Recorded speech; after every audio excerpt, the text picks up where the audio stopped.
Hola, hoy vamos a meternos a fondo con varios materiales de redes, ¿eh? La tarea 3 esa de Parasir, unos tutoriales de Packet Tracer, documentos sobre switches. Eso es. El objetivo yo creo está claro. Queremos desentrañar esos conceptos clave sobre dispositivos y protocolos que a veces cuestan un poco. Sí, totalmente.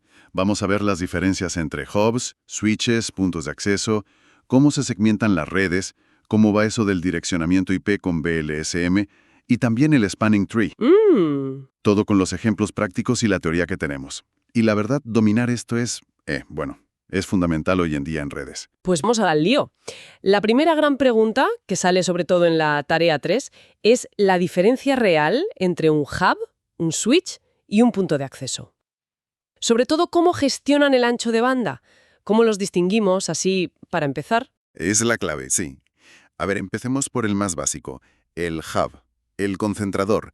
Imagínatelo como una tubería única. Vale. Si tienes 100 megabits por segundo de capacidad, como en fase Ethernet, y hay 12 usuarios conectados, pues esos 100 megabits se reparten. ¿Se dividen entre todos? Exacto.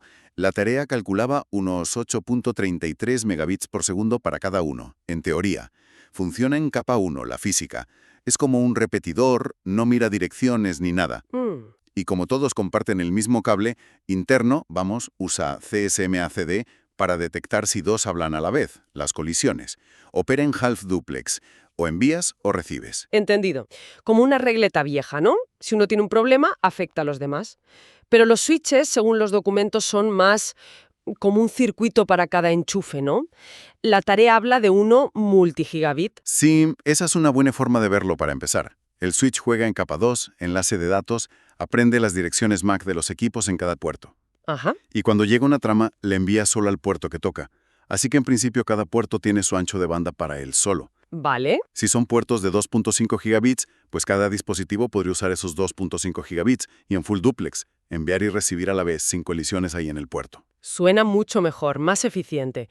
Pero, entonces, ¿qué es eso del backplane o switch fabric? Las fuentes dicen que puede ser un cuello de botella. Ah, ese es el punto importante. El backplane es como la capacidad total de la autopista interna del switch, la que conecta todos los puertos. ¿Ya? Si el tráfico de todos los puertos a la vez suma más que la capacidad de ese backplane, pues se satura. Claro. En el ejemplo que ponen, 12 puertos a 2,5 gigabits por segundo. Si todos transmitieran a tope a la vez, necesitarían 30 gigabits. Si el backplane solo da 12 gigabits, pues la velocidad real por puerto, en ese caso extremo, se quedarían en 1 gigabits. Comprendido. O sea que la velocidad del puerto no lo es todo si hay mucho tráfico a la vez. Eso es. Bueno, es vital saberlo para dimensionar bien, ¿no? Para sitios con mucho jaleo. Exacto. ¿Y el punto de acceso Wi-Fi? La tarea menciona Wi-Fi 7, 46 gigabits, unas cifras enormes. Sí, los números del Wi-Fi siempre impresionan. A ver, una P opera en capa 1 y 2, haciendo de puente entre la red inalámbrica y la cableada. ¿Mm? El medio inalámbrico, el aire, es compartido por naturaleza. Es más parecido a un hub en ese sentido. Wi-Fi 7 puede llegar a esos 46 gigabits teóricos. Totales, usando muchísimas antenas. Creo que dice 16 por 16. ¡Wow! Pero tu portátil o tu móvil suelen tener menos antenas, 2 por 2, dice el ejemplo, y su velocidad máxima individual pues es menor, unos 3 gigabits por segundo teóricos hay. Ajá. Aunque la suma de los clientes, 12 por 3 gigabits, son 36 gigabits, no saturen la capacidad total de la P, 46 gigabits. Siguen compartiendo el aire. Y para evitar líos, en vez de detectar colisiones, intentan evitarlas con CSMAC. Entiendo. O sea, mucho número, pero al final es aire compartido y depende de lo que aguante cada dispositivo. Vamos, que en la práctica, con interferencias y demás, seguro que baja bastante. Sin duda. Parece que para redes cableadas donde necesitas rendimiento seguro, el switch sigue ganando. Pero ojo con el backplane ese. Precisamente. Los números de catálogo son una cosa, pero entender dónde están las limitaciones reales, backplane, medio compartido, cómo se accede, es lo fundamental para diseñar y arreglar redes bien. Y hablando de diseñar, la tarea CRES no solo compara, también pide montar la red en Packet Tracer. Y habla de dominios de colisión y de difusión. ¿Podemos aclarar qué son y por qué son importantes al planificar? Son dos cosas distintas, pero importantes para ver cómo viaja el tráfico. Un dominio de colisión es, digamos, la zona donde si dos equipos hablan a la vez, sus señales chocan. Vale. Como dijimos, un hub crea un dominio de colisión gigante para todos. Un switch, como es más listo y va en full duplex, hace que cada puerto sea un dominio de colisión separado y muy pequeño. Ujú. Solo el equipo conectado y el puerto. El AP, al usar el aire, pues crea un dominio de colisión entre todos los clientes Wi-Fi conectados a él. La idea es hacerlos lo más pequeños posible para mejorar el rendimiento. La solución de la tarea 3 contaba 12, creo. Vale. Los switches ayudan a reducir las colisiones. ¿Y los dominios de difusión? Suenan parecido. Pero no son lo mismo, ¿no? Estos se refieren a hasta dónde llega una trama de broadcast, de difusión. Esas que van para todos con la MAC destino FFFFFF. Ah, vale. Son necesarias para algunas cosas, como ARP para encontrar IPs, pero si hay demasiadas, pueden ahogar la red, lo que se llama una tormenta de broadcast. Uf. Los switches sí reenvían estos broadcasts por todos sus puertos, menos por el que entró. El que para los broadcasts, el que pone la frontera entre redes, es el router. Ujú. Cada boca, cada interfaz del router, marca el límite de un dominio de difusión. Por eso normalmente un dominio de difusión coincide con una subred IP. En la tarea 3 se veían 4, uno por subred. Comprendido. Los routers son las fronteras de los broadcasts y cada subred es un dominio. Y esto los lleva de cabeza a planificar las IPs.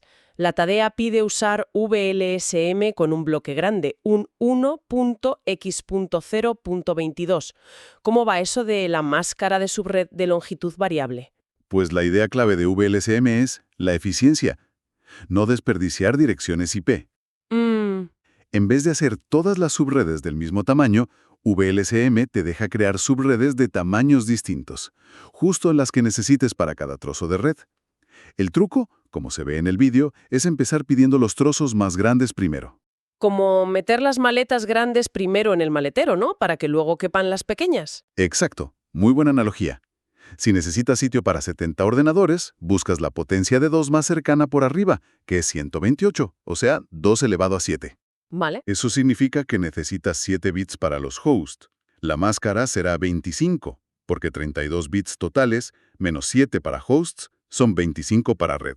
Ajá. Si luego necesitas para 42, buscas 64, 26. Necesitas 6 bits, máscara 26. Para 20 buscas 32, 25. 5 bits, máscara 27. Para 10, 16, 24. 4 bits, máscara 28. Vas cortando estos trozos del bloque 22 inicial. Tiene lógica para no tirar IPs. Y esto fue un cambio importante respecto a las clases A-B-C de antes, ¿verdad? Importantísimo. Permitió estirar mucho más el espacio IPv4, que se quedaba pequeño. Y la herramienta de notas en Packet Tracer, la tecla N, parece súper útil para dejar apuntado qué IP va en cada sitio. Sí, la verdad es que para no perderse, documentar visualmente ahí mismo viene genial. Fundamental en Packet Tracer. Vale, entender la teoría de dominios y VLSM es crucial para diseñar, pero la tarea también nos pide meter mano en Packet Tracer, configurar los switches. ¿Cuáles son esos comandos básicos que vemos en las fuentes para un switch Cisco? Bueno, la configuración por línea de comandos, la CLI, tiene como niveles. Empiezas en modo usuario, que tiene un símbolo menos. Sí. Luego pasas a modo privilegiado, con Enable, y el símbolo cambia a hashtag. Y desde ahí, para cambiar cosas, entras en configuración general, con config terminal o la abreviatura conft. Y una vez en conft, ¿qué es lo primero, lo esencial? Supongo que ponerle nombre y una IT para poder entrar a gestionarlo, ¿no? Correcto, eso es lo básico. Primero, darle identidad con hostname, nombre del switch. Vale. Luego, el acceso para gestionarlo. Se le pone una IP a una interfaz virtual, una SBI. Normalmente se usa la VLAN 1 por defecto. Entras con Interface VLAN 1. Le pones la IP y la máscara, por ejemplo. IP address 192.168.1.10, 255.255.255.0. Y muy importante, la levantas con no shutdown. Ajá. Y también decirle cuál es su puerta de enlace para que pueda salir a otras redes, con IP-Default Gateway IP del router. ¿Y para los puertos donde conectas los ordenadores y demás? Pues puedes ir puerto a puerto, Interface Fast Ethernet 01, por ejemplo, o coger un rango, Interface Range FA01-10. Ah, eso es útil. Sí.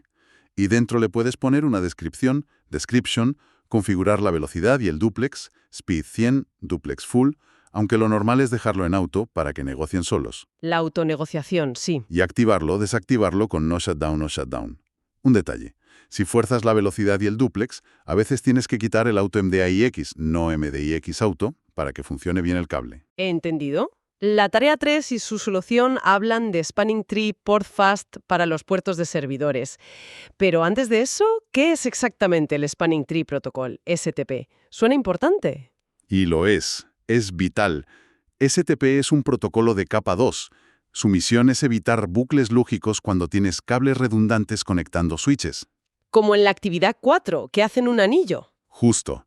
Si no tuvieras STP ahí, una trama de broadcast entraría en ese anillo y se quedaría dando vueltas para siempre, multiplicándose. Una locura. La tormenta de broadcast. Esa misma, que te tumba la red. Vale. Evita que la red se colapse por bucles. ¿Y cómo lo hace? Pues de forma bastante inteligente. Primero, eligen entre todos un root bridge, un puente raíz. Se basa en quién tiene la prioridad más baja y, si empatan, la MAC más baja. Ese es como el jefe.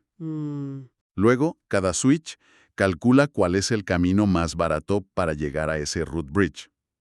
El coste depende de la velocidad del enlace. Giga es más barato que Fast Ethernet y este más barato que 10 megas. Tiene sentido. Y al final, STP decide qué puertos hay que bloquear. Los pone en estado BLK, blocking, para que no haya bucles físicos. Así se asegura de que solo haya un camino activo desde cualquier punto hasta el root bridge. Se forma una topología lógica como un árbol, sin ciclos. Los puertos que sí se usan quedan en FWD, forwarding. Entendido. Crea un camino único y seguro, y bloquea los que sobran para evitar líos. Entonces, ¿qué hace el port fast ese? ¿Qué ventaja da? Port fast, que se configura con Spanning Tree Port Fast, es una optimización. Sirve para los puertos donde conectas equipos finales, PCs, servidores, impresoras. Ajá. Normalmente, cuando un puerto de switch se activa, STP se toma su tiempo. Pasa por estados de escucha, aprendizaje, pueden ser 30-50 segundos, hasta que empieza a pasar datos, estado forwarding. Casi un minuto. Exacto. Lo hace para asegurarse de que al activar ese puerto no está creando un bucle. Por Fast, lo que hace es saltarse esos estados intermedios.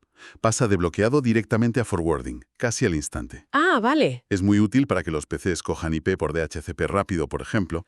Claro, para que no tengas que esperar tanto. Pero me imagino que tendrá algún peligro, ¿no? Fundamental. Nunca hay que activar por Fast en un puerto que vaya a otro switch, o a un hub, o a un router. ¿Por qué? Que al saltarse las comprobaciones de STP, si ese enlace formase parte de un bucle, PortFast permitiría que el bucle se formase inmediatamente. La liarías parda. Causarías justo el problema que STP intenta evitar. Es solo para puertos de acceso, los de los equipos finales. Clarísimo. Y aquí es donde la actividad 4 se pone interesante. Cambian la velocidad de un cable entre switches de giga a 10 megabits por segundo. Y STP lo recalcula todo. ¿Qué pasa ahí? Ese es un ejemplo genial para ver cómo funciona STP en vivo. Al bajar la velocidad de ese enlace G01 entre switch 3 y switch 4 a solo 10 megabits por segundo, su coste para STP sube muchísimo. Pasa de 4, que es el coste de giga, a 100, que es el de 10 megabits. ¡Ostras! Es mucho más caro ahora. Muchísimo. STP se da cuenta y vuelve a calcular toda la topología. Y como ese camino ahora es tan malo, buscará otra ruta. Justo, esa ruta por el enlace lento se vuelve muy poco interesante. Si antes había otro puerto bloqueado para evitar el bucle, en el ejemplo era el FA011 en switch 4 que iba al switch 2, ¿Sí? pues STP podría decidir que ahora ese camino, aunque antes no fuera el principal, es mejor que el que va a 10 megabits. Entonces, ¿qué hace? Desbloquea el FA011, pasa a forwarding, y bloquea el G01 que ahora va lento, pasa a blocking. Vaya, o sea que la red se reconfigura sola, pero el tráfico ahora va por otro sitio físico. Eso podría explicar por qué a veces, después de un cambio o un fallo, notas que la conexión va diferente. ¿Y cómo ves por dónde va el tráfico realmente? Lo mejor es mirar la tabla de direcciones MAC en los switches, con el comando Show MAC Address Table. Ah, vale. Esa tabla te dice qué MAC ha prendido por qué puerto. Si STP cambia el puerto activo, verás que las MACs de los equipos que están al otro lado empiezan a aparecer asociadas al nuevo puerto que está en forwarding. Y ya que hablamos de la tabla MAC, recordamos cómo la llenan los switches. ¿Ese funcionamiento plug and play que comentan? Es bastante sencillo, pero funciona. Cuando un switch recibe una trama por un puerto, mira la MAC de origen y dice, ah, esta MAC está conectada a este puerto, y lo apunta en su tabla. Vale. Luego, cuando tiene que enviar algo a una MAC destino, busca en su tabla. Si la encuentra, lo manda solo por el puerto que toca. Si no la encuentra, o si es un broadcast o multicast, pues la inunda. Hace flooding. La manda por todos lados. Por todos los puertos, menos por el que entró, esperando que el destinatario responda y así aprender dónde está. Para ver la tabla IP MAC en un PC, usas ARP-A. A veces tienes que hacer un ping antes para que se llene. Ya. Y si quieres borrar la tabla MAC de un switch para forzar que vuelva a aprender, por ejemplo, es Clear MAC Address Table Dynamic. Bien. Creo que hemos cubierto un montón. Desde lo básico de hubs, switches y APs, pasando por cómo planificar IPs con VLSM y segmentar dominios, hasta cómo funcionan los switches por dentro con las MACs y cómo STP evita bucles y se adapta. Packet Tracer, desde luego, es una pasada para probar todo esto. Sin duda. La clave de todo esto es que entender cómo funcionan juntas estas tecnologías de capa 1, 2 y 3 es básico para cualquiera que toque redes. No es solo enchufar cables. No, claro. Entender por qué importa el backplane, qué hacen los estados de STP, cómo va la autonegociación o por qué no poner porfas donde no toca. Eso marca la diferencia. Es tener una red que no solo funciona, sino que es robusta y eficiente. Sí, estoy de acuerdo. Entender esas tripas es lo que hace que una red funcione bien, no solo que funcione. Y para terminar, una reflexión para quien nos escucha. Ahora que las redes van cada vez más rápido y son más complejas, Wi-Fi 7, multigigabit, redes definidas por software, ¿cómo creéis que tendrán que cambiar o ser reemplazados estos protocolos como STP, que se diseñaron hace tiempo, para manejar la redundancia y la convergencia aún más rápido en redes enormes o que necesiten latencia súper baja? Buena pregunta. Ahí queda eso, para darle una vuelta.